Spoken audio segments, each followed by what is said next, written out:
Bom, meus amigos, voltamos para encerrar esta apostila que nós falamos sobre as leis urbanas, sobre a questão do conforto ambiental, ventilação e iluminação. E agora, para terminar, vamos falar sobre a questão da acessibilidade. Ocorre aqui o seguinte: nós vivemos numa sociedade excludente. Porém, há épocas em que a humanidade parece que vai criar juízo. Nem sempre isso resulta em algo realmente palpável. Agora nós estamos num momento de retrocesso. Mas, em alguns momentos, nós avançamos. Como o momento em que se tentou incluir todas as pessoas com deficiência na sociedade. E isso foi uma revolução que começou no ano de 2004 em nosso país, através de uma lei chamada desculpa, não foi uma lei, foi através de uma norma, a NBR 9050, tá? Que tratava sobre como as edificações deveriam se adaptar para que pessoas que tivessem deficiência de mobilidade locomotora, cadeira de rodas, visual, cegas e auditivas, surdos, pudessem então integrar-se à cidade, certo? E aos edifícios públicos, especialmente, e também privados, se fossem coletivos. Ok? Com isso, você criou normas que modificaram radicalmente a arquitetura no Brasil, porque os ambientes tiveram que mudar integralmente sua disposição. Por quê, gente? Por que isso deu um impacto tão grande? Porque você teve que construir praças, avenidas, passeios, ruas, calçadões, todos adaptados para pessoas com deficiência. E nós já vemos isso em Florianópolis. Apesar de Florianópolis estar com seu plano diretor extremamente defasado, atrasado, e já vai começar a reformulá-lo novamente, foi uma confusão, 10 anos, e esse plano ficou aí com problemas jurídicos enfim, não saía. Mas ocorreu uma mudança sim. Observe o calçamento de nossa cidade, apesar de algumas aberrações que nós todos sabemos, né? Mas temos aquele piso tátil para que o cego, por exemplo, né, ele possa caminhar e saber por onde está caminhando e possa se guiar na rua sozinho, né? Apesar que nós temos piso tátil que termina em árvore, termina em poste, que a gente sabe que tem isso, mas de toda forma foi um avanço, infelizmente é brasileira, né? Nada com muita seriedade, mas houve um avanço. Então você alargou, você qualificou o tipo do piso, você alargou. Hoje em dia uma calçada não pode ter menos de 2 metros, entendeu? Você fez então uma série de mudanças de uma cidade que nem calçada tinha. Porque a nossa tradição asturiana, e a gente sabe disso, nos bairros mais tradicionais, nem calçada nós temos. Porque era do tempo da colonização portuguesa, que eles tinham só o espaço lá para andar a carrocinha, e as casas eram todas juntinhas e as ruas estreitinhas. Quando chegou a época dos carros e chegou a época da grande expansão urbana, obviamente que toda essa forma, essa característica cultural dos açorianos se chocou com novos padrões de vida determinados pela sociedade moderna. Então Florianópolis tem problemas seríssimos de locomoção. Locomoção mesmo, mobilidade urbana é seríssima em Florianópolis. Nós temos gargalos aqui que a gente consegue quase não andar.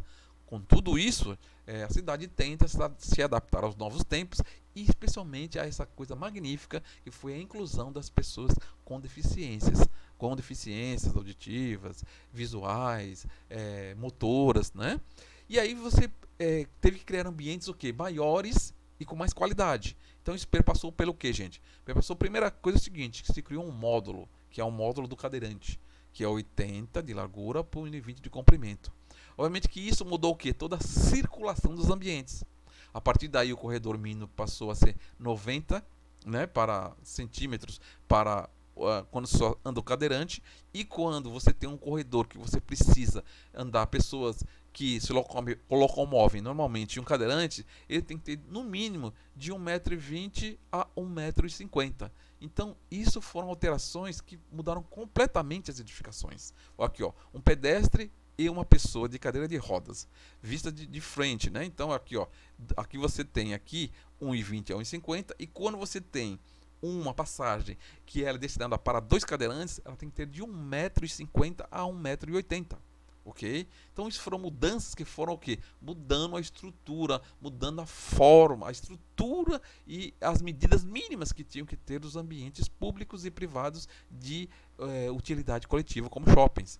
tá, ok? Então aqui ele fala sobre o módulo, né, ok? Aqui ele vai mostrar a necessidade do giro, que para giro você tem que ter aqui larguras mínimas. Ele vai falar que você tem que ter aqui, ó, de 1,20, 1,20 para que o cadeirante possa fazer um giro. Para que o cadeirante possa fazer um giro de 180 graus, ele vai ter que ter de 1,20 a 1,50. E se o cadeirante tiver que fazer um giro de 360, ele vai ter que ter 1,50 por 1,50, tá? Ele coloca isso, tá? Então ele fala aqui, ó, rotação de 90, de 180 e rotação de 350. Então ele tem que ter aqui, ó, 1,50 por 1,50, tá? Então veja como as larguras das coisas aumentaram para que essas pessoas pudessem ser inclusas dentro da sociedade. Então ele mostra bem aqui, ó, você tem no mínimo, tá, gente, 90 de largura do corredor, 90 de largura do corredor e 1,20 para que ele possa fazer o giro de 90 graus, ok? Tá? Aí depois ele fala sobre as portas, que houve uma mudança radical nas portas. As portas tiveram que mudar suas maçanetas, tá? Então seus puxadores, você parou de usar maçaneta e passou a usar puxador para facilitar para o cadeirante. Ele passou a ter um parapeito aqui que protege para a batida da roda na porta, né? Que é muito importante. Eu não tenho um desenho aqui, mas hoje em dia você vê uma faixa que tem aqui nessa posição, porque é um tipo de um parapeito para a porta. A outra coisa importante também foram os símbolos, né? Foram adicionados símbolos para cadeirantes, símbolos para cegos, símbolos para deficientes visuais, tá? Símbolos de gestantes, idosos, obesos, mulheres com bebê recém-nascido, pessoas que algum tipo de mobilidade reduzida, tá? Então, todos esses símbolos foram adicionados nos ambientes públicos e passaram a ser exigidos. Hoje, você não pode fazer uma escola, um shopping, você não pode fazer sem que você tenha toda essa simbologia, tá? Vertical e horizontal e todas aquelas medidas sendo cumpridas, porque não vai passar, tá, gente? Então, isso foi uma revolução em termos de mudança para que as pessoas tivessem acessibilidade.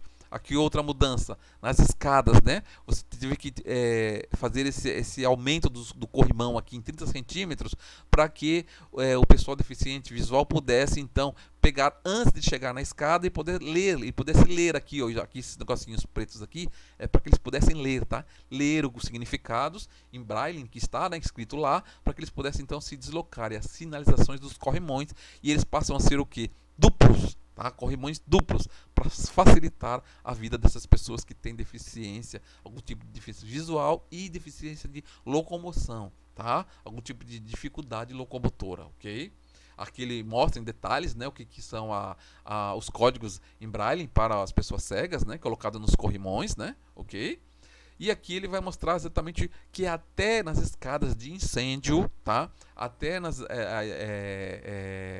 escadas antifogo que você tem hoje nos prédios, você é obrigado a ter um espaço para o cadeirante, para que ele também possa se proteger caso haja algum tipo de incêndio. Então ele mostra aqui, tá vendo? Ó, isso aqui não existia, isso aqui foi criado, agora é obrigatório. Por quê? Porque aí ele tem aonde se proteger no momento em que está havendo uma evacuação do prédio por questões de incêndio ou algum tipo de perigo, ok? Então veja aqui, ó, outras modificações. Você tem uma área reservada aqui para o cadeirante ficar, enquanto na anticâmara, né, que é o lugar de proteção, enquanto haver algum tipo de perigo, fogo, incêndio no prédio, tá? Então, isso não existia, tá? Isso aqui foi colocado a partir dessa legislação que mudou tanto externamente a nossa cidade, como internamente os nossos imóveis, ok? Tá? Aí ele fala que os degraus tiveram que ter aqui todos esses pisos táteis, com esses sinais táteis aqui, para facilitar o deslocamento e a sensibilidade. Tiveram que colocar esse piso aqui, antiderrapante na entrada, ok? Então, hoje, gente, não passa nenhuma obra, tá? De novo, pública ou privada, de uso público, que não cumpram essas normas, tá? Isso foi uma mudança radical. Ele fala daqui das porcentagens que você tem em relação às escadas, né? Os limites que você tem que ter em relação a degraus, a patamar, a quanto o grau máximo de inclinação, tá? Tudo isso essa lei coloca, tá? Que ele mostra as rampas, como tem que ser as rampas. Ou, por exemplo, o SEDUP não tinha rampa. O SEDUP teve que fazer aquela rampa na entrada exatamente por causa dessa lei. Porque todos os ambientes públicos foram obrigados a participarem, a se introduzir, a se adaptarem, essa é a palavra, às normas de acessibilidade, ok? Tá, gente? Aqui de novo ele mostra um outro tipo de corrimão, que é o corrimão duplo, tá? Corrimão duplo, tá? Aqui ele mostra ele com rampa e com escada, as medidas que você passa a ser, que foram adotadas, que são obrigatórias, foi feito um estudo ergonométrico, né, que é o estudo que determina qual deve ser o tamanho dos objetos para que as pessoas possam deslocar, e aí para a pessoa, esse é de cima para a pessoa normal e esse de baixo para a pessoa com alguma deficiência. E aí a partir daí todo mundo tem que respeitar isso. É por isso que vocês veem hoje em todos os ambientes públicos, sendo privado ou estatal, vocês vão encontrar esse tipo de aparato que vem com essa lei 9050, que é a lei que muda a questão da acessibilidade. Fala as medidas mínimas entre uma porta e outra, 1,50 m, tá? Fala aqui, ó, as medidas mínimas que você tem que ter para abertura, ok? As portas tem que abrir para o lado de fora, ok? Tudo isso são exigências que foram feitas a partir desta lei revolucionária que incluiu essas pessoas em nossa sociedade através de uma mudança em todo o deslocamento externo e dentro dos ambientes internos, ok? O nosso SEDUP, infelizmente, como é uma instituição, é um prédio muito antigo, né? A instituição é dos anos 60, então você vê que ele falta muito para chegar nessa acessibilidade, tá? Apesar que algumas coisas foram feitas, mas falta muito, tá? Você veja aqui aquela porta que eu falei para vocês aqui, gente, ó, que eu falei para vocês, está aqui, ó. Aqui, isso aqui é para que a roda do cadeirante possa bater aqui, né? Da cadeira de roda ele possa bater aqui, e aí a porta resiste esse impacto, e aí ele vai e abre a porta, porque aqui tem a maçaneta dele para ele poder abrir a porta, ok? Tá? Então, tá vendo a largura mínima, 80 centímetros de vão, tá? Por exemplo, a porta tem que ter de vão 80 centímetros. A hora que ela abre, tem que ter no mínimo 80. Se ela aberta tiver 78, não serve. É por isso que se fala em porta de 90, tá, gente? Porque a porta de 80, o espaço dela de abertura é 77, 78. E a porta de 90, o espaço dela de abertura é 87, 88. Então por isso que a gente fala em porta de 90. Porque o vão mínimo, ou seja, a parte aberta tem que ser pelo menos 80 centímetros. O que exige portas de 90. Tá? Ok? Aqui, novamente, ele vai mostrar aquilo que eu falei para vocês da porta, né? Está aqui a porta, né? A porta com aquele aparato para a roda. Aqui nós temos aqui o puxador para o cadeirante, ok? Então essas modificações foram muito importantes. Os banheiros, então, foi uma completa revolução, né? Os banheiros foram uma completa revolução, porque você passou a ter um banheiro mínimo de 1,50 m por 1,70 m, que é um banheiro mínimo que você tem que ter para que o cadeirante possa utilizá-lo. Você teve que mudar o bacio, né, o vaso sanitário, você teve que mudar a pia, para que o cadeirante pudesse se encaixar na pia, para ele pudesse sentar no vaso sanitário, você teve que colocar corrimões, né, para o cadeirante poder se apoiar e poder então se deslocar da cadeira para o vaso. Então isso foi uma revolução que houve em nossa legislação para que essas pessoas pudessem ser inclusas. Ok, gente? E aqui eu coloquei, tá vendo? Ó? Essa aqui é a medida mínima dos banheiros a partir de agora. Você tem que ter 1,70 m por 1,50 m. Tinha banheiro aí de 1,20 m por 1,20 m. Agora não pode mais. É 1,50 m por 1,70 m. Tá, gente? Então essa foi a importância fundamental que houve na legislação, mudando todos os ambientes para que essas pessoas que têm algum tipo de deficiência pudessem então participar da vida social, tá? Ok? E aí eu coloco aqui para vocês, tem uma série de medidas, tá? Isso aqui eu tirei da própria, gente, isso aqui eu tirei da própria NBR, da norma brasileira 9050, tá? Tudo isso está lá em detalhes, e aqui eu coloquei o mais importante para vocês saberem, tá vendo? As medidas dos corrimões, tá? A medida que tem que ter o bacio, para que vocês saberem então como houve uma mudança radical em termos de espaço para que essas pessoas pudessem ter mobilidade, tá vendo? Ó? 60 centímetros depois que a porta abre e antes do vaso sanitário. Então foram mudanças radicais, ok, gente? Então isso foi uma coisa muito importante que realmente mudou a cidade brasileira e a arquitetura brasileira a partir do momento que essa lei pegou, porque isso pegou, muito bom, e essas pessoas puderam então agora, elas têm condições de poder o quê? De poder participar da nossa sociedade, né? Quiçá a gente conseguisse isso para que todos os tipos de exclusões acabassem dentro da nossa sociedade, tá, gente? Então esse foi o objetivo que eu coloquei para vocês conhecerem todas essas normas, essas exigências que hoje são obrigatórias em restaurantes, em lanchonetes, em bibliotecas, enfim, qualquer ambiente coletivo, privado ou particular, para que as pessoas que tenham algum tipo de deficiência possam utilizá-lo. Aqui é o caso típico de apartamentos, né? Hotéis, tá? Ou banheiro, que como tem que ser, o quarto como tem que ser, medidas mínimas para que essas pessoas possam então ser incluídas. Então, por exemplo, você faz hoje um condomínio, você tem um número X lá, de 2 a 3%, né? Que você tem que ter de imóveis que eles são adaptados a deficientes.